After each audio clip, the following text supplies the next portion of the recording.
got able to break through in my career, I spent a lot of time just hearing no.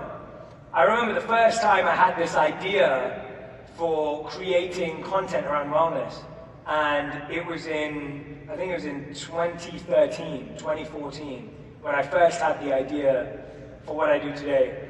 And I remember sharing it with all these media companies in London.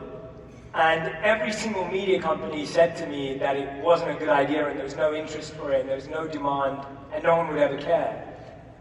And so I thought, okay, well, maybe I need to speak to a few executives, I need to speak to the leaders, because if the recruiters are saying no, maybe some of the people in charge will see value in it. So I networked and found my way through, that's a long story, to 3 different executives at these big media companies, and one told me I was too young to be in media. I was too inexperienced. I was 28 years old. And then the second one said to me, you're too old. Everyone else is 21 who's trying to break through. You're too old to be in media. And then the third one just said, you're wasting your time. There's no future in media. And so many times in our lives, how many of you have ever felt too young to make an impact?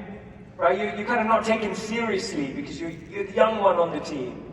Or some of you start to feel older, and then you get made to feel irrelevant because it's like, oh no, you're older. Like, what do you know now? You don't know the social media age. You don't know what's happening in the world. And so you feel that doesn't make any sense. And then some of you just feel caught in the middle, and you're like, well, I'm not older or younger. What am I? And we start to have so much. Someone said special. And then your mom tells you that, and you go, oh, I don't believe that, right? Like, someone just goes, oh, you're so special, and you're like, no, I just want to get this right. So self-doubt is one of the most crippling and crumbling things in the world.